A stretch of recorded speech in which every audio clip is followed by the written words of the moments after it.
మనకు ఫోటో అందించేటువంటి శ్రీరంగం వెంకన్న ప్రస్తుతం అందుబాటులో ఉన్నారు. ఆయన అడిగి ఆయనకు ఎదురైన పరిస్థితులు మనం తెలుసుకుందాం. నమస్తే వెంకన్న గారు. నమస్కారం సార్. మీకు ఎటువంటి పరిస్థితులు ఎదురయ్యాయండి? విధి నిర్వహణలో భాగంగా మీరు ఎంతో సాహసోపేతం చేశారు. మీ యొక్క ఫోటో బంధించి మీ యొక్క ప్రాణాలు సైతం తెగించి ఉగ్రవాదులను ఎదుర్కొన్నటువంటి పరిస్థితుల్లో మీరు ఫోటో తీయడం జరిగింది. మీకు ఎటువంటి పరిస్థితులు అనుభవాలు ఎదురయ్యాయండి? సార్ నేను ఆ పరిస్థితులు అయితే ఎవరు కూడా అంత డేర్ చేసే పరిస్థితి సార్. నేను సార్ ఏమైనా ఒకటి ప్రాణాలు ఉన్నా ఒకటి పోయినా ఖచ్చితంగా వాళ్ళ ఫోటో తీయాలి. మనం ఏదో ఒక మనం చేసే సేవ దానిలో భాగంగా నా ఫోటో ఎక్కి పరిస్థితి మనం తీయాలని చెప్పి నాకు 5 గంటలు తెలిసారు సార్ విషయము. వచ్చి ఆరోపల్లి సమీపంలో దర్గా దగ్గర షెల్టర్ తీసుకురావడం చెప్పని జిల్లా ఎస్పీ ప్రభాకర్ రావు గారికి అంతా వచ్చి పోలీసు వాళ్ళు అక్కడికి వెళ్ళి తీసుకురావడం ఎంటర్ స్పాట్కి వెళ్ళాను సార్. కెమెరా తీసుకున్న చిన్న కెమెరా ఆఫ్సెట్ కెమెరా అయినా తీసుకుని అక్కడికి స్పాట్కి వెళ్తే అక్కడ వాళ్ళు ఎవరు లేదు సార్ లేరని చెప్పని పోలీసులు వెళ్ళిపోయారు సార్. అంతా వెళ్ళిపోయిన తర్వాత మళ్ళీ 5:30 ప్రాంతాన ఆల్రెడీ వచ్చిరు ఆరోపల్లి సెంటర్ మీదుగా ఇక్కడ 10వ వార్డు నుంచి శ్రీకాంపురం వైపు ఎస్ఆర్ఎస్పీ కాలు వైపు దిగురు అని చెప్పని మళ్ళీ తెలవగానే వెంబట నేను ఒక ఫ్రెండ్ బైక్ లిఫ్ట్ అడిగి ఆడికి స్పాట్కి వెళ్ళాను సార్. ఆడి పోయిన తర్వాత అప్పటికి పోలీసు వాళ్ళకు వీళ్ళకు ఉగ్రవాళ్ళకు మధ్యాహ్నం ఎదుర్కోవాల్సి జరిగింది సార్. పోలీసు వాళ్ళ దగ్గర బుల్లెట్లు అయిపోయాయని చెప్పని పోలీసు వాళ్ళు బ్యాక్ అయ్యి శ్రీకాంపురం వైపు వెళ్ళిపోయింది సార్. ముందు వాళ్ళు ఇద్దరు తుపాకులు పట్టుకుని వస్తారు సార్. అక్కడ చుట్టుపక్కల చూసిన జనం అంతా ఇందులోకి తిరిగి ఇందులోకి వెళ్ళి సబ్బులు పెట్టుకున్నారు సార్. అంత ఎవరు లేదు సార్. నిర్మానుషంగా ఉంది ఆరోపల్లి మొత్తం. ఏ క్షణం ఏం జరుగుతుందో అర్థం కాని పరిస్థితిలో ఉన్నది అప్పుడు అందరూ వేరు. అయినాగా నేను సరే ఎందుకైనా మంచిది ఇక్కడ ఉన్నాం ఎట్లా అట్లా ఈ ఫోటో తీయాలన్న ఉద్దేశం పట్టుదల ఎట్లనే చేయాలని చెప్పని ఆరోపల్లి సంతకు వచ్చి ఒక డబ్బా సాటున నిలబడి వాళ్ళు ఆరోపల్లి సంత వాళ్ళు నడుచుకుంటూ ముందు వచ్చి సార్. ఆ డబ్బా సాటు నిలబడి నట్లే ఉన్నాను. వాళ్ళ సంతకు వచ్చి ఇటు వెళ్ళిపోవాలని చెప్పని వాళ్ళు ఒక జాగ్రత్త నుంచి బైక్ వచ్చింది సార్. ఆ బైక్ అతను తుపాకు చూపించి ఎమ్మటే బైక్ చూపించి ఆ బైక్ తీసుకుని సార్. తీసుకొని ఒక నిమిషం పాటు సార్ ఇదంతా జరిగింది. ఎమ్మటే నేను ఆ డబ్బా కానీ బయటకు వచ్చి ఫోటో ఒకటి కెమెరా ఓపెన్ చేసి చిన్న కెమెరా కాబట్టి లాంగ్ షాట్ రావాలంటే కొద్దిగా ఇబ్బంది. అయినా ఫోటో ఒక్క స్నాప్ తీసుకుంటా.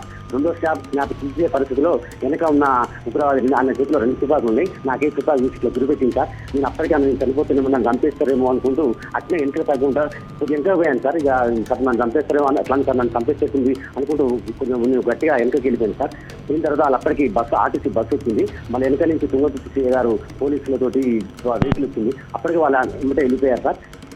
ఆ ఫోటో తీసుకొని వాళ్ళు నినాదాలు చేసుకుంటూ పోతారు. మళ్ళీ ముందుకు క్లీన్ చేసుకుంటారని చెప్పని కూడా చూసి చేసేవాళ్ళు అల్లా అక్బర్ పుట్టేది ఒకరోజే చనిపోయేది ఒకరోజే అనుకుంటూ నినాదాలు చేసుకుంటూ సైకిల్ వచ్చి చేసుకుంటూ తిరుమల వైపు వెళ్ళిపోయారు సార్. మీరు ఫోటో తీస్తున్నప్పుడు వాళ్ళలో భయాందోళన గల ఏమైనా జరిగిందా? వాళ్ళు చూస్తుంటే ఫోటోలో కూడా ఎక్కడ కూడా భయపడిన దాఖలాలు లేవు. ధైర్యంగా వాళ్ళు ఎక్కడైనా కూడా వాళ్ళ ఆయుధాలు అనేటువంటి చేత పెట్టుకుని తిరిగిన పరిస్థితి. వాళ్ళలో భయం ఇలాంటివి ఏమైనా కనిపించా మీరు ఫోటో తీస్తున్నప్పుడు? అంటి భయం లేదు సార్. వాళ్ళు ఎంత హ్యాపీగా ఉన్నారండి సార్. తుపాకు పట్టుకుని వస్తుంటే కూడా తుపాకులు సైకిల్ కాబట్టి హ్యాపీగా మేము ఏదో చేస్తున్నాం అనే పరిస్థితిలో హ్యాపీగా ఉంది సార్. నేను ఫోటో తీసినప్పుడు కూడా అంటే నేను ఫస్ట్ మనం చూసినప్పుడు కూడా వాళ్ళు అసలు మామూలు పెద్ద స్పందించారు. అంటే హ్యాపీ చాలా సంతోషంగా అనే పరిస్థితులు నన్ను ఎవరు మమ్మల్ని ఎవరు పట్టుకుంటారు మమ్మల్ని అంటారు పోలీసులు. మా వెనక మీద పోలీసులు వస్తారు మమ్మల్ని చంపేస్తారు. వాళ్ళు ఏం మాత్రం కూడా అసలు ఏం లేదు సార్. వాళ్ళు ఎంత అంటే అసలు ఎంత హ్యాపీగా అంటే అంత హ్యాపీగా వాళ్ళు ఉండి పైకి బండెక్కగానే ఒక వెనక ఉగ్రవాది ఆ తుపాకి పైకి లేబట్టి కార్బన్ తుపాకి కానీ చిన్న పిస్తూల్ కానీ పైకి లేబట్టి నినాదాలు చేసుకుంటూ హ్యాపీగా అసలు సంతోషంగా వాళ్ళు అంటూ వెళ్ళిపోయారు సార్. అంతా హ్యాపీగా ఉన్నారు సార్ వాళ్ళకి. ఏం మాత్రం వాళ్ళ భయము అనేది ఏ మాత్రం కూడా భయం లేదు సార్. ఎవరైనా చిన్న ఇన్సిడెంట్ జరిగితే ఒక ముళ్ళు కూర్చుంటే కూడా మనం అమ్మో జరుగుతాం అనుకుంటాం. కానీ వాళ్ళు అసలు ఏం ప్రాణాలు వాళ్ళకి పోతే తిరిచి కూడా మాకేం కాదు అనేది పుట్టేది ఒక రోజే చనిపోయేది ఒక రోజే అనేది అనుకుంటూ చేసుకుంటూ వెళ్ళిపోయారు సార్. మీరు చెప్పిన ప్రకారం చూస్తుంటే వాళ్ళు కరుడు కట్టిన నేరస్తులాగా కనిపిస్తున్నారు. మరి ఇట్టి పరిస్థితుల్లో వాళ్ళ తుపాకీ మీపై ఎక్కుపెట్టిన సందర్భంలో మీరు ఎటువంటి అనుభవం లోనయ్యారు? మీ చుట్టుపక్కల వాళ్ళు ఎటువంటి అనుభవం లోనయ్యారండి? అటు చుట్టుపక్కల వాళ్ళు సార్ అక్కడ డబ్బాల పాటుగా చేపలు అందరు చేపలు మూసేస్తున్నారు సార్. మమ్మల్ని చంపుతారని చెప్పని వీళ్ళు నక్సలైట్లు మళ్ళీ వీళ్ళు ఉగ్రవాదులు చంపేస్తారట. కాల్పులు జరిగినట్టు ఆరోపణలు మొత్తం తప్పులు వస్తుంది సార్. బాగా తప్పులు వస్తుంది. కాల్పులు తప్పులు జరగానే అందరూ కూడా తలుపులు పెట్టుకుని వామ్మో జరుగుతుంది మన ఊళ్ళో అని చెప్పని అందరూ కూడా తలుపులు పెట్టుకున్నారు సార్. మీరు ఎటువంటి పరిస్థితులకు లోనయ్యారు? మీకు ఎటువంటి అనుభవం ఎదురైంది? వాళ్ళకి 5 కిలోమీటర్ వాళ్ళని ఫాలో అయ్యుకుంటూ వచ్చారు సార్. నేను ముందున్న వాళ్ళు అనుకుంటారు అవతల వెనక చివర పోలీసులు ఉంటారు. నేను ఏమైనా ఒకటే ప్రతి పరిస్థితులు ఆ ఫోటో తీయాలి వాళ్ళని తీయాలి. కనీసం మన వాళ్ళని ఈ ఫోటో బయటకు వస్తే అసలు ఈ మన ఉగ్రవాదులు అంటే ఏం చేస్తారు? రోజు పత్రికలు చూస్తే రోజు ఇక్కడ చూసినా కానీ చనిపోవడం ఎంత అసలు ఏదో ఒకటి ఎట్టి పరిస్థితులు మన వృత్తికి చేయాలి న్యాయం చేయాలి ఖచ్చితంగా తీయాలనే పట్టుదలతోటే నేను ముందుకు వచ్చి డబ్బా కట్టుకుంది వాళ్ళు ఆ ఫోటో తీసుకుంటారు. రెండోసారి కెమెరా ఎప్పుడైతే తుపాకీ పైకి తీసి నాకేం చూసిందో అప్పుడు నేను ఆల్రెడీ నన్ను చంపేస్తున్నాను అనుకుంటూ సార్ నేను చంపేస్తున్నాను అనుకుంటూ నేను కొద్దిగా బ్యాక్ వచ్చేసాను సార్. ఆయన తర్వాత మళ్ళీ వాళ్ళు ముందు కాగానే మళ్ళీ వచ్చి మళ్ళీ కూడా ఫోటోలు తీయడానికి కూడా ఇంకా ఫోటోలు తీయడానికి కూడా ట్రై చేశాను సార్. మళ్ళీ వాళ్ళని బ్యాక్ సైడ్ కూడా ఫోటోలు తీద్దామని చెప్పాను.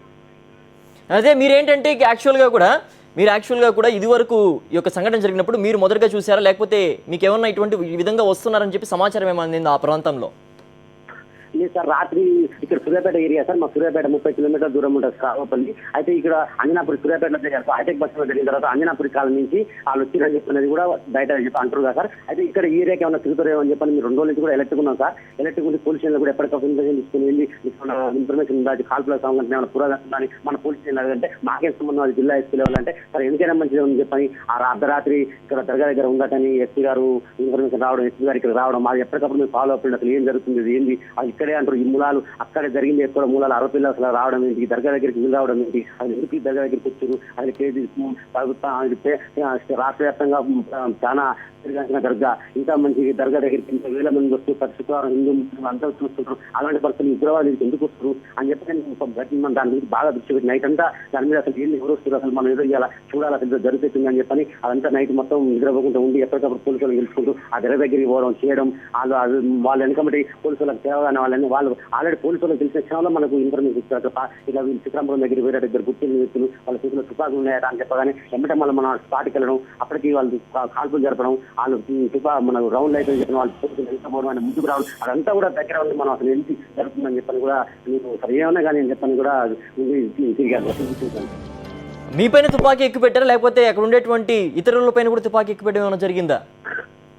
ఫస్ట్ సారి కెమెరా ఒక షాట్ తీసుకున్న తర్వాత రెండోసారి మా పైకి దిగగానే ఆయన వెనుక వైపు చూశారు సార్. అండ్ మా ఫస్ట్ ఫోటో తీసినప్పుడు ఆ ఫోటో కలిపి ఫోటో, సెకండ్ సార్ ఫోటో తీసినప్పుడు చూసినట్టు తుపాకి బైక్ ఎదురుగా పెట్టి సార్ ఇట్లా చివరికి ఇట్లా మూలకున్నా సార్, ఇట్లా బయటికి పెట్టి ఇట్లా షూట్ అని చెప్పి అల్లా అక్బర్ షూట్ అని చెప్పని పుట్టిన ఇంటిలో పుట్టిన ఒక రోజు చనిపోయిన ఒక రోజు అని చెప్పి చేసి సార్. అప్పుడు నేను నన్ను వాళ్ళు చంపేస్తారా అన్నట్టు అంత భయంగా టైం వేసింది సార్. అప్పుడు వాళ్ళు ఖచ్చితంగా జరుగుతుంది అన్నట్టు అనే విధంగా ఉంది సార్. అప్పుడు జరిగింది.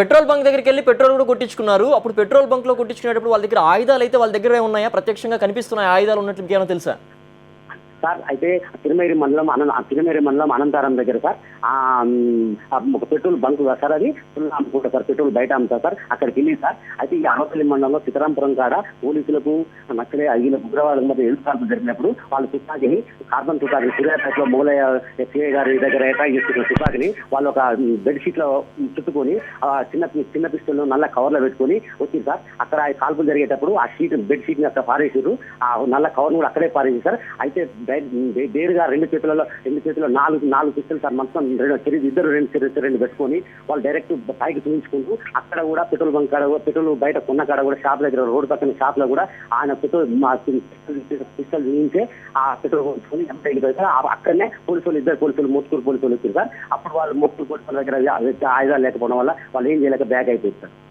అలాగే వాళ్ళని విచారించే సమయంలో కానీ ఇదివరకు చూసిన సూర్యాపేట ఘటనలో కానీ వాళ్ళని విచారించేటప్పుడు కానీ 2 పరిస్థితుల్లో కూడా వాళ్ళకు ఉండేటువంటి ఆయుధాలు లేవు, పోలీసుల దగ్గర ఆయుధాలు లేవు. దానికే పోలీసుల దగ్గర ఆయుధాలు లేకపోవడం వల్ల అక్కడ ఎన్కౌంటర్లలో సరిగ్గా పాల్గొనలేకపోయారనేటువంటి విమర్శలు కూడా వస్తున్నాయి. దీనికి సంబంధించి మీ దగ్గర ఉన్నటువంటి వివరాలేంటి సార్? అయితే ఎస్పీ గారు, జిల్లా ఎస్పీ గారు మన అరవపల్లి పోలీస్ స్టేషన్కి వచ్చి సార్, ఆ రాత్రి మొన్న నైట్ 2 గంటల వరకు జిల్లా ఎస్పీ గారు, సూర్యాపేట డిఎస్పీ గారు అంతా వచ్చి సార్. అప్పుడు ఒకవేళ స్పెషల్ పార్టీ పోలీసులు వాళ్ళందరూ అప్పుడు బహుశా ఇక్కడే ఉండుంటే వాళ్ళు ఖచ్చితంగా సీతారాంపురం దగ్గర ఎన్కౌంటర్ అయ్యారు సార్. మన సూతూరు సిఐ గారి దగ్గర ఉన్న రౌండ్లు 5-6 రౌండ్ల తర్వాత రౌండ్లు కాల్చిన తర్వాత చిన్న పిస్టల్ సార్ది అప్పుడు అది స్టకప్ కావడం, ఆయన సారు అప్పుడు ఏం చేయలేని పరిస్థితిలో బ్యాక్ అయిపోయి వాళ్ళ ప్రాణాలు కాపాడుకోవాలన్న పరిస్థితులు కొద్దిగా బ్యాక్ అయ్యారు సార్. లేకపోతే ఒకవేళ ఆల్రెడీ తుపాకులు అయింది ఉండి వాళ్ళు బందోబస్తు గట్టిగా ఉండి అలా చేస్తే ఖచ్చితంగా అక్కడ సీతారాంపురం చోటు దగ్గరే కష్టంగా చనిపోయి ఉండేవాళ్ళు sir. Okay, thanks for the updates Venkanna.